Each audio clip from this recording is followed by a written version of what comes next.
Hola, buenas tardes y gracias por acompañarnos en este cuarto webinar sobre el hepatocarcinoma organizado por la Asociación Catalana de Pacientes Hepáticos, ASCAT, para informar sobre el cáncer de hígado en el mes de concienciación del cáncer de hígado. Damos las gracias a todas las personas que nos están ayudando para realizar este proyecto. El título de hoy es Síntomas del cáncer de hígado, hablando con enfermería. Se expondrán conceptos muy fundamentales, la experiencia de coordinación clínica para ser eficaces en la información y para la optimización de recursos, el manejo por un equipo multidisciplinar, que es crucial para una buena coordinación y la administración de tratamientos, y también algunas pinceladas sobre la consulta de enfermería, consejos terapéuticos y controles. La ponente será la señora Neus Llarch, enfermera de práctica avanzada, miembro del equipo de investigación del Servicio de Oncología Hepática BCLC del Servicio de Hepatología del Hospital Clínic de Barcelona. Gracias, Neus, por participar. Adelante, gracias. Muchas gracias, Teresa, por la invitación y más especialmente en este mes del cáncer de hígado. Creo que es una buena oportunidad para explicar qué es lo que hacemos. Voy a compartir la pantalla. Vamos a hablar de los síntomas que da el cáncer de hígado, que pueden estar relacionados con pacientes con cáncer de hígado y cuál es el papel que tiene enfermería en su manejo. Tenéis aquí mis conflictos de interés y las imágenes que he utilizado durante esta presentación.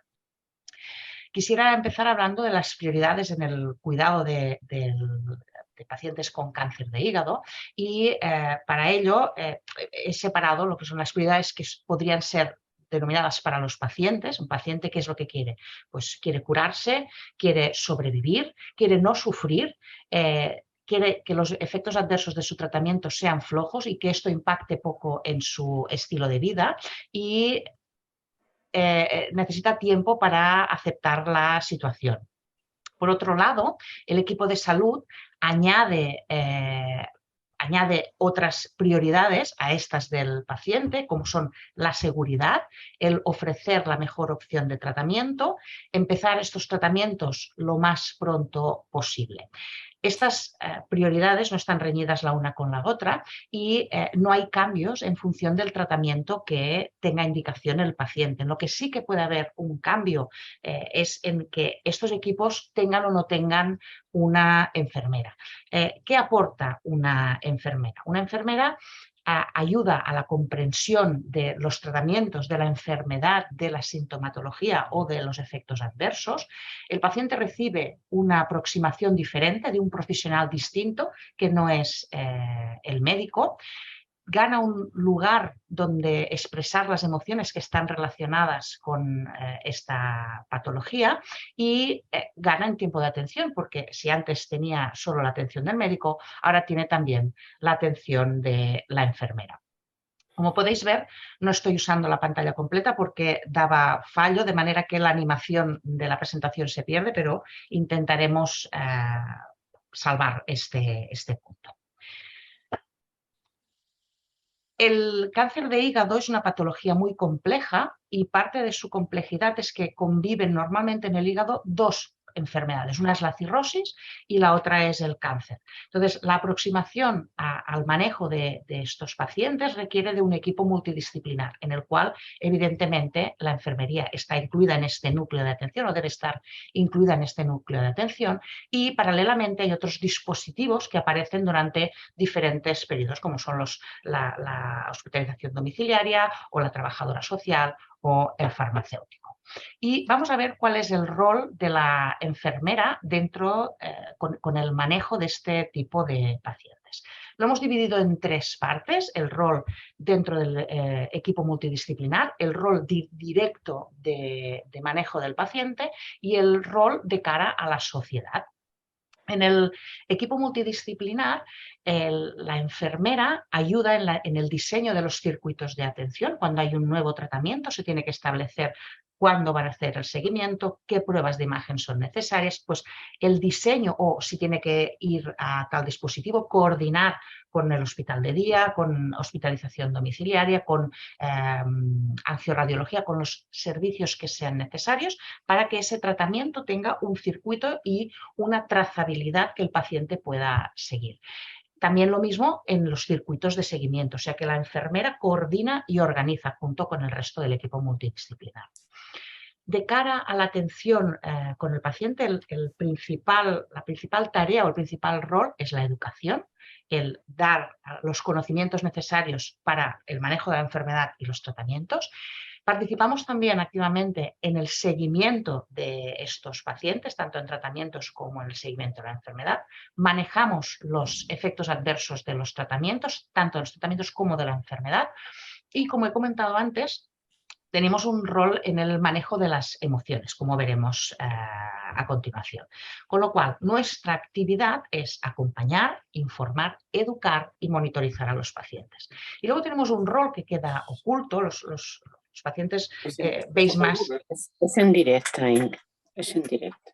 Perdón, los pacientes veis más la franja central, pero luego tenemos también un rol en la sociedad y es que con nuestros estudios tenemos que generar evidencia científica para mejorar los cuidados que se ofrece a los pacientes. Participamos también en la elaboración de guías y también en las comunidades científicas, pues difundiendo lo que generamos. O sea que innovamos y evolucionamos en la profesión y siempre somos el punto de comunicación entre los profesionales y los pacientes.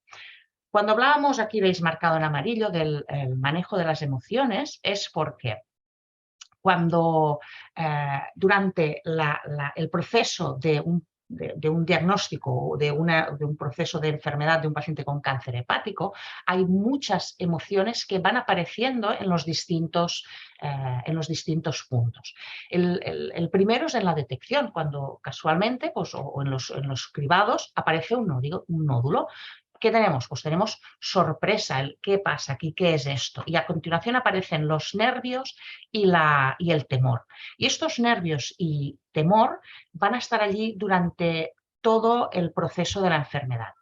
Una vez se ha detectado, llegamos al punto de la diagnosis y el estadiaje de la enfermedad, que también veremos más adelante. Aquí hay una explosión de emociones que van desde pues, el enfado, la negación, la tristeza, el sufrimiento, la culpa. Es una enfermedad muy estigmatizada y muchos tienden a culparse. Y la aceptación. Cuando ya entramos en lo que es un proceso de tratamiento y de seguimiento, pues con un tratamiento aparece la esperanza, pero también la incertidumbre de cómo va a irme este tratamiento, me funcionará. Y la enfermera está ahí siempre, siempre está con la escucha activa, está con la empatía y está con la confianza que tratamos de transmitir a los pacientes. Hay que tener en cuenta, y aquí lo veis destacado en azul, que durante el seguimiento el paciente puede progresar, la enfermedad puede crecer y volvemos otra vez al periodo de estadiaje con otra vez toda esta mezcla de emociones y de sentimientos. Entonces, podemos ayudar a este manejo emocional en todos los puntos y es lo que veremos a continuación. Cuando se produce la detección de un nódulo, a veces es algo tan simple el ayudar con la información, es decir, el proceso para el diagnóstico necesita de estos pasos y los tiempos entre estos pasos son estos. De esta manera una persona, un paciente, puede organizarse y puede disminuir la angustia de las esperas. Pues primero pues hay que hacer una resonancia o hay que revisar la resonancia que se ha hecho en otro centro. Todos estos procesos requieren tiempo y el conocer esto disminuye la ansiedad en estas situaciones en que el paciente puede estar sobrepasado. Cuando ya llegamos al diagnóstico con la explosión de emociones, el diagnóstico es de cáncer, lo primero que hay que mirar es cuál es la extensión, cuánta carga tumoral tiene ese paciente. Y para eso, no os asustéis, no vamos a entrar en profundidad a esto es una herramienta médica, pero quisiera transmitiros una herramienta que sirve para linkar o para proponer los mejores tratamientos disponibles en función de la carga tumoral. Este es el sistema de clasificación del BCLC. Como vemos, la carga tumoral representada en naranja puede ser diferente dependiendo del estadio de la enfermedad. Y lo que sabemos es que cuanta mayor carga tumoral tenemos, peor opción de supervivencia tenemos. En función de esto y de otros parámetros, que veis aquí, pues la carga tumoral, las comorbilidades, quiere decir, estas otras enfermedades que puede tener la persona, la evidencia científica de los tratamientos, que tengamos la disponibilidad de este tratamiento. No todos los países pueden administrar todos los tratamientos que se han demostrado beneficios. Es cuando se elabora o los médicos deciden cuál es la mejor opción de tratamiento. Y aquí me gusta hablar de una frase que es de Jordi Puig, el creador uno de los creadores de la clasificación del BCLC, que él dice que un tratamiento no se debe indicar para calmar la ansiedad, sino para dar un beneficio al paciente. No es tratar por tratar, sino tratar con la mejor evidencia posible. Dicho esto, ya tenemos la opción de tratamiento, nos han planteado cuál es nuestro tratamiento y para hablarlos aquí, los vamos a separar en dos grupos. Unos son los tratamientos basados en el hospital, y es que la intervención se realiza en el hospital y la recuperación se realiza mayormente en el hospital, como son la cirugía, el trasplante, la ablación y la TACE. Y luego tenemos los tratamientos que se conducen o se siguen a nivel ambulatorio, que son los tratamientos sistémicos, tanto los orales como los endovenosos. Y lo que vamos a ver es por tratamientos cuáles son estas conversaciones que podemos tener en enfermería, qué nos puede aportar la enfermera para ayudarnos con estos tratamientos. Empezamos con la cirugía y el trasplante. La cirugía es retirar quirúrgicamente una porción de hígado, en este caso pues porque tiene una afectación de cáncer. En el caso del trasplante de hígado lo que hacemos es reemplazar un órgano dañado con cáncer y cirrosis por un órgano sano. ¿Qué intervenciones educativas necesita el paciente? ¿Qué necesita conocer? Pues cuánto tiempo van a tardar en operarle, porque el doctor seguro que le ha dicho, le vamos a operar lo antes posible porque esto es urgente, pero igual todas las pruebas de preparación a la cirugía o la lista de espera que hay en cirugía, pues comporta que haya un mes de demora. Conocer esto disminuye la ansiedad a un paciente que ya está ansioso por la situación de salud que tiene. Si necesitará cuidados intensivos, si va a llevar catéteres, si le van a doler, cómo vamos a manejar el dolor, cuándo me voy a empezar a mover. Todo esto, antes de la intervención, ya puede conocerlo el paciente de manera que lo afrontará de una mejor manera.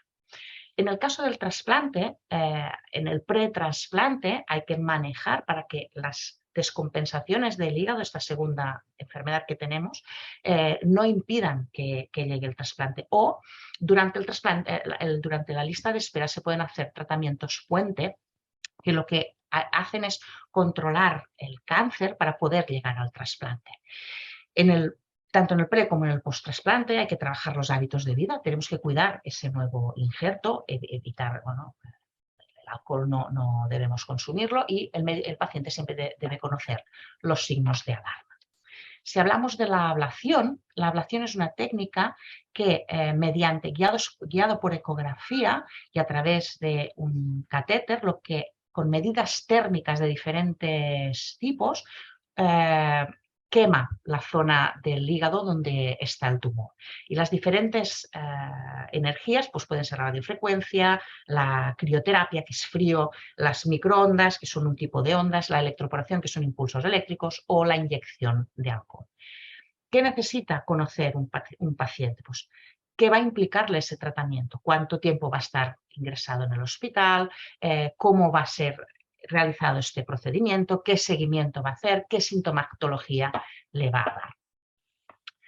Si cambiamos de tratamiento y seguimos todavía dentro de los basados en el hospital, tenemos los tratamientos locorregionales, que lo que realizan es la necrosis del tumor desde la arteria. Entonces, desde la arteria se introduce un catéter y o bien tenemos la quimioembolización, que es con la inyección de micropartículas cargadas de quimioterapia, o tenemos la radioembolización, que es el mismo procedimiento con un catéter, que lo que se inyecta es un isótopo radioactivo que lo que hace es quemar la zona. ¿De qué podemos hablar con el paciente? ¿Cuáles son las intervenciones educativas? Igual, la admisión en el hospital, que el señor va a estar ingresado, cómo le vamos a hacer el procedimiento. En este caso, cómo pueden manejar el síndrome post-quimioembolización, que es un conjunto de síntomas que son relacionados y que son esperables y que no tienen que asustar ni llevarle a urgencias, de manera que si él lo conoce, lo puede detectar y puede actuar, y cuáles son los motivos en que sí tiene que ir a urgencias. En este tratamiento, por ejemplo, en nuestro centro hemos añadido una nueva opción, que es la recuperación a domicilio con dispositivos de hospitalización domiciliaria. Esto es dentro del proyecto Dominó, que lo que pretende es acercar el hospital al domicilio del paciente, de manera que él pueda hacer la recuperación de una manera más confortable desde casa, atendido por el personal del hospital. Llegamos a los tratamientos sistémicos, cuando la enfermedad está fuera del hígado, cuando además de en el hígado tenemos tumor fuera, lo que necesitamos es un tratamiento que cubra todo el cuerpo. Os he puesto aquí todos los tratamientos, no para hablar de ellos porque son muchos, sino precisamente por eso, porque son muchos para que veáis la variedad de tratamientos que tenemos disponibles en primera, segunda y tercera línea actualmente, para los dos principales tipos de cáncer de hígado. En líneas generales, los tipos de medicamentos, tenemos los antiangiogénicos, que lo que hacen es actuar sobre los vasos que tiene el tumor. La inmunoterapia, que lo que hace es que nuestro sistema inmunitario sea quien vaya destruyendo el tumor. Y la quimioterapia, que es el tratamiento más conocido para el cáncer, que son citostáticos. Destacar que solo el colangiocarcinoma tiene quimioterapia que sea efectiva. El carcinoma hepatocelular, los tratamientos sistémicos son o antiangiogénicos o inmunoterapia. ¿Qué necesita un paciente que tenga indicación de tratamiento sistémico? Pues lo primero es explicar la intención del tratamiento. Muchas veces no pretendemos eliminar la enfermedad, sino pararla en el punto en el que está. ¿Cuánta medicación tiene que tomar? ¿Durante cuánto tiempo? ¿Cómo se la tiene que tomar? Si tiene que estar en ayunas, si no tiene que estar en ayunas. ¿Qué efectos secundarios? Porque el paciente toma la medicación, se va a casa y los efectos secundarios aparecen en el domicilio. Tiene que conocerlos para poderlos detectar y comunicarlos en caso necesario. Estamos hablando de una enfermedad que está ya más avanzada.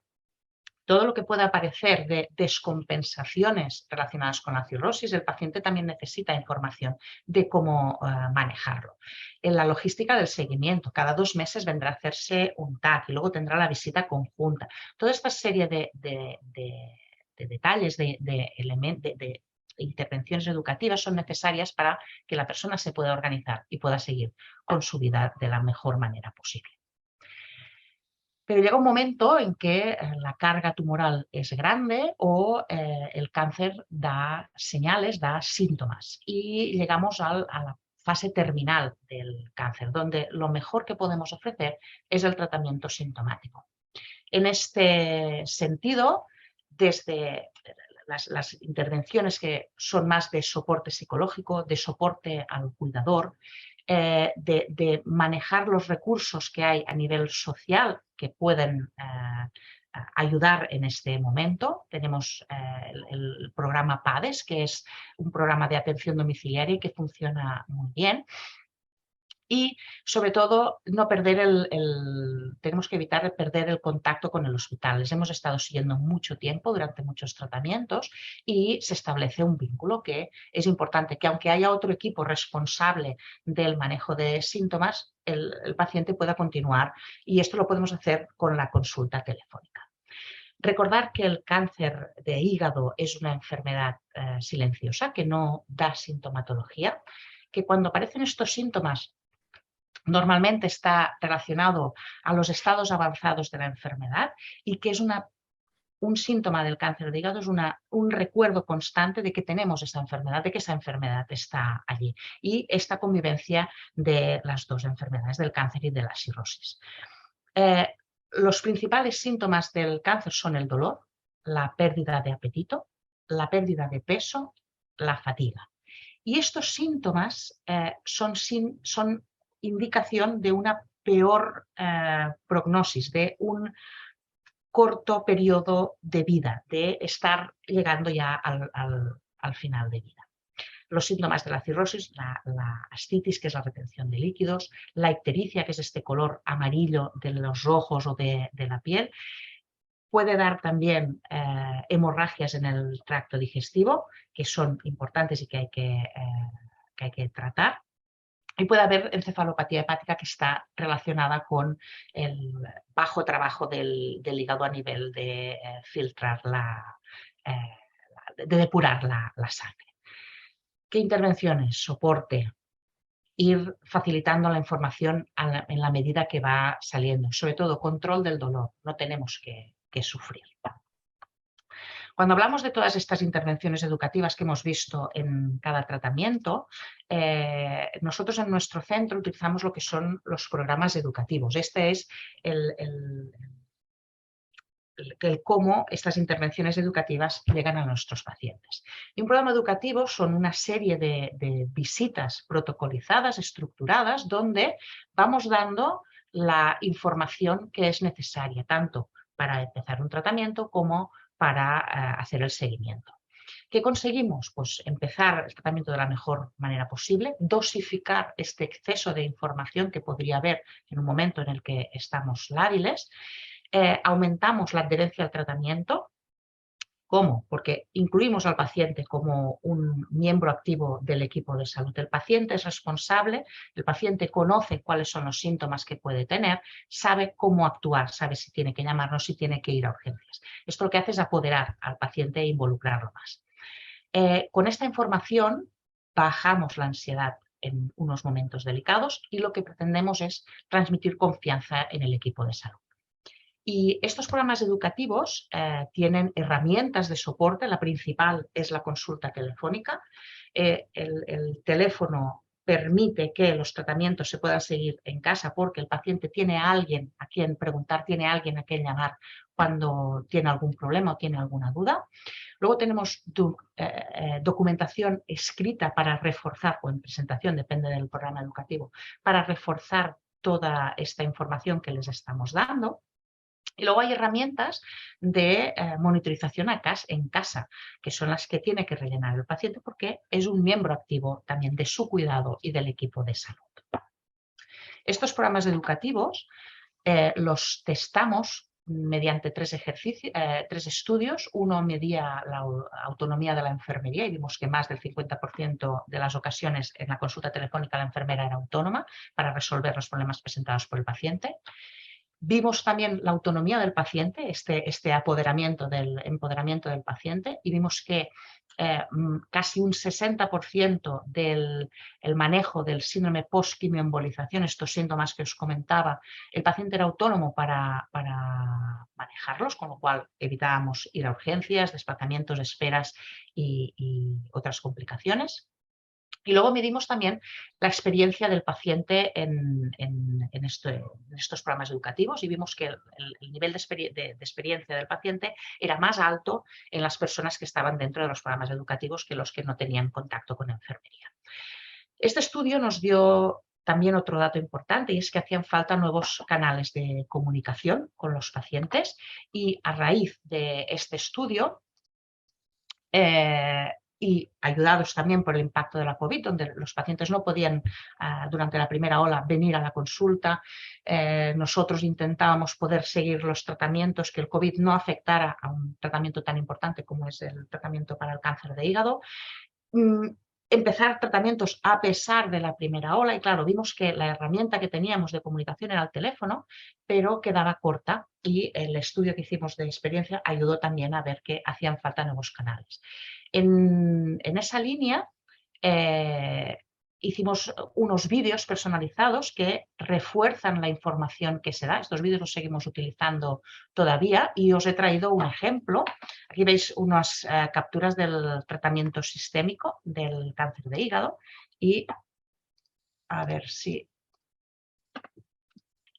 son unos vídeos que, como comentaba, a través de imagen, a través de palabras muy concretas, muy pensadas, que resumen lo que queremos transmitir, ayudan a la comprensión de qué va a ser mi tratamiento, cómo van a hacer este tratamiento o qué dieta tengo que tomar, cómo va a ser esta dieta y que además, como son vídeos que los tiene el paciente, los pueden ver las veces que sean necesarias.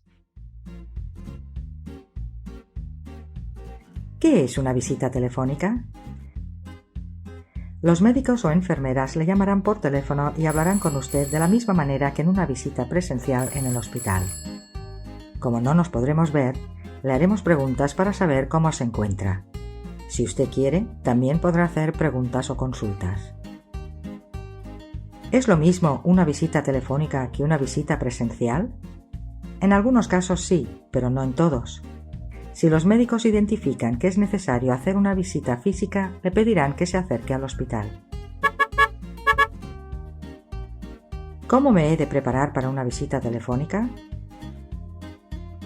Encuentre un espacio silencioso para hablar.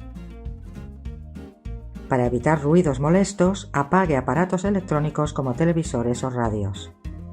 Si hay más personas en casa, hay que evitar que estén hablando en la misma habitación donde se haga la visita telefónica. Prepare papel y bolígrafo para apuntar todo lo que necesite. Tenga a mano su receta electrónica y las cajas de los medicamentos que toma habitualmente para poderlos consultar si es necesario. Antes de la visita, prepare una lista de las preguntas que quiere hacerle al médico o a la enfermera. De esta manera, no se olvidará de las consultas que quería hacer durante la visita. Si es posible, envíe las preguntas por correo electrónico el día antes para que los médicos las tengan disponibles en el momento de la llamada. Si además de usted hay alguna persona más que quiera participar de la visita, active la opción de manos libres de su teléfono, pero no hablen al mismo tiempo. Si no sabe cómo activar esta opción del teléfono, pida ayuda a un familiar. Siempre que tenga alguna duda, puede llamarnos dentro de nuestro horario al siguiente teléfono de atención. También puede contactar con nosotros en la siguiente dirección de correo electrónico. Si tiene una urgencia, llame al servicio de emergencias o visite el hospital más cercano.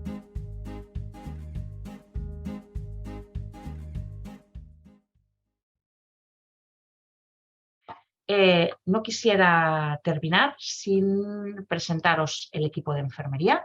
Ellas son unas grandes profesionales que están dedicadas diariamente al cuidado de pacientes con cáncer de hígado y acabar, como no, con la foto del grupo, que es el BCLC, muy conocido por su aportación al cuidado de los pacientes con cáncer de hígado y que apoyan a enfermería en todas las acciones que hacemos porque son para mejorar la asistencia. Muchas gracias. Muchas gracias, Neus. Bueno, hemos aprendido mucho de esta presentación porque el cáncer de hígado es bastante complicado y el paciente necesita mucho apoyo y mucha información. Yo creo que lo que hacéis es poner el paciente en el centro, haceros cargo de la problemática que tiene encima. Y también habéis hablado un poco de la familia y los cuidadores, que yo creo que tampoco no cambian las prioridades y son como una pieza más del equipo del tratamiento.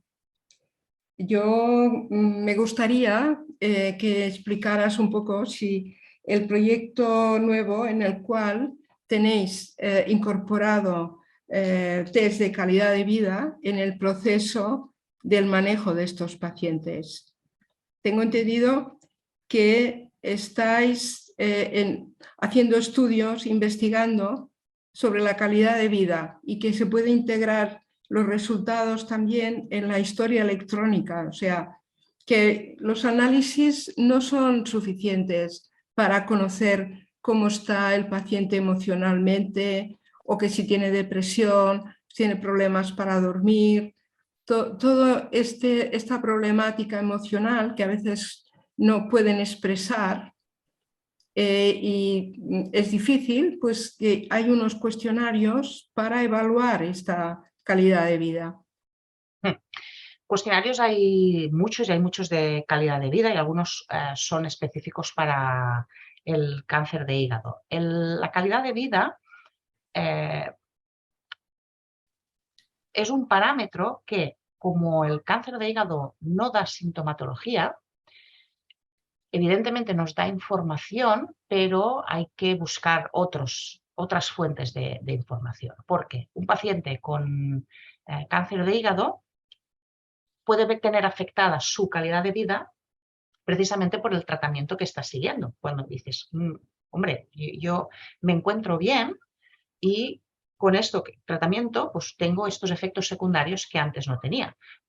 Tanto si es una cirugía, pues porque comporta en el postoperatorio inmediato un dolor, un déficit de movilización, como si estamos hablando, si lo veo a los dos extremos, de la cirugía o el tratamiento sistémico que tiene sus efectos secundarios. Hay la calidad de vida nosotros la medimos en nuestros pacientes y no había muchos cambios en cuanto a la percepción de la calidad de salud. Nosotros lo que vimos eran pacientes que ya tenían seguimiento con enfermería, que tenían contacto con enfermería, o pacientes que estaban pues, para diagnóstico antes de tener contacto. En estos vimos que no había cambio en la percepción de salud. Hay otros parámetros que nos dan información y que son los que también vamos a incluir, lo vamos a hacer a través de una herramienta que tiene el hospital, que es una aplicación que se llama MeuClinic. No estoy haciendo propaganda, es solo un dato, pero es una herramienta que nos permitirá este flujo de comunicación estructurada vía cuestionarios que nos dará información al momento que puede ayudar a la interrogación durante una visita. Si un paciente en un cuestionario que se le administra periódicamente nos llega el informe de que por las noches no duerme bien, pues la interrogación ya irá en esa dirección. Entonces, es añadir estas herramientas de comunicación que vimos en el estudio de experiencia que eran necesarias, que echaban de menos. Y muchas estaban relacionadas en el uso de Internet. También hay personas que no tienen habilidades tecnológicas. Ahí tendremos una tarea extra de introducirlas y de enseñar cómo utilizar estas herramientas en su propio beneficio, porque toda esta información que nos llegará a nosotros revertirá en posibles intervenciones para mejorar el cómo se encuentran y el cómo es su día a día. Muy bien, muchas gracias porque ha explicado muy claramente cómo están generando evidencia científica, que es uno de los objetivos de su equipo de enfermería, porque parece que evidencia científica pues están en un mundo aparte, pero no, están al lado del paciente, vía telefónica, analizando si pueden poner más medios, pues porque realmente saben las necesidades de los pacientes y de las familias. Y yo no me queda nada más y si hay alguien que quiera hacer alguna pregunta o algún comentario.